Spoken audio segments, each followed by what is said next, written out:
कहूँगा कि नसीम जैदी जिन्होंने हाल ही में अभी भारत के मुख्य निर्वाचन आयुक्त के तौर पर अभी पदभार संभाला है, उनके लिए एक बहुत बड़ी चुनौती थी बिहार इलेक्शन को लेके। और निश्चित तौर पर बिहार इलेक्शन को लेके उन्हें काफ़ी कुछ फैसले लेने थे, जो कुछ ऐसे फैसले होते जो कि बिल्कुल लीक से हट कर रहे थे, खासतौर से क्योंकि जिस वक्त बिहार विधानसभा का कार्यकाल खत्म हो रहा है वो है 29 नवंबर का, और वो एक ऐसा दिन होता है जहाँ उस दौरान काफ़ी त्यौहार होते हैं, खासतौर से छठ की बात कर लें, आप वहाँ पर दिवाली की बात कर लें, तो इस हिसाब से देखें तो जो महापर्व छठ वहाँ पर 3 दिनों का पर्व है वो 17 को खत्म हो रहा है, और 17 के बाद 29 के बीच में महज आपको 12 दिन का वक्त मिल रहा है। तो ऐसे में निश्चित तौर पर एक बहुत बड़ी चुनौती थी कि जो तारीखों का ऐलान हो वो किस तरह से, उसके लिए क्या फॉर्मूला अपनाया जाए। और आखिरकार नसीम जैदी ने आखिर काफ़ी पूरे सूझबूझ के साथ फैसला कर लिया है कि इन पर्व त्योहारों से पहले ही तमाम चरण के चुनाव जो है वो हो जाएंगे, यानी कि जो 5 चरण के चुनाव हैं वो इन तमाम पर्व त्योहारों से पहले ही हो जाएंगे। और उसके बाद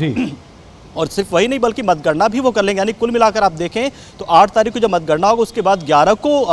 दिवाली जो है वो पर्व है। तो कुल मिलाकर जिसकी जीत किस्मत में लिखी होगी वो अब 11 तारीख को महादिवाली मनाएगा, वो महागठबंधन चाहे एनडीए का हो या फिर नीतीश और लालू का हो। तो कुल मिलाकर बहुत ही रणनीतिक तरीके से नसीम जैदी ने बहुत सूझबूझ का प्रयास करते हुए ये ऐलान किया है। जी पंकज, और इन तारीखों का जो ऐलान किया गया है, जाहिर सी बात है कि इस पर एक्सरसाइज काफ़ी की गई, जैसा कि आप बता रहे हैं, यानी कि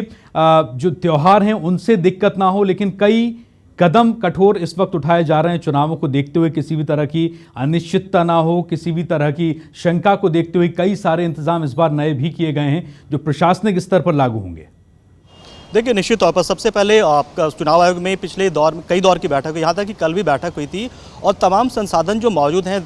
चुनाव आयोग के पास थे उसकी समीक्षा की गई कि आखिर किस तरीके से हम बहुत ही बेहतरीन तरीके से स्मूथली चुनाव को हम अंजाम दे सकें। और कुल मिलाकर फैसला यही लिया गया कि हम 5 चरण में इस बार चुनाव कराते हैं। हालांकि मांग ये थी कि 1 चरण में चुनाव खत्म करा लिया जाए, जो कि लगभग असंभव था, क्योंकि 6,68,26,000 से ज़्यादा मतदाता आपके पास हैं। तो ऐसे में 1 चरण में चुनाव करा पाना लगभग नामुमकिन था। पिछले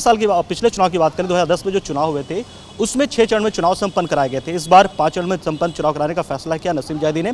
अब इसमें है कि आप देखें, अगर आप बात करें यहाँ पर तो लगभग 99% लोगों के पास वोटर कार्ड जो है वो मौजूद हैं, जो एपिक होता है वो मौजूद है लोगों के पास। तो कुल मिलाकर एक बहुत बड़ी रणनीति के साथ ही तैयारी की गई है। तो 99% लोगों के पास वोटर कार्ड मौजूद है। तो ये एक पंकज, आप हमारे साथ बने रहिए, हम आपकी बात लौटेंगे। इस वक्त हमारे साथ जेडीयू महासचिव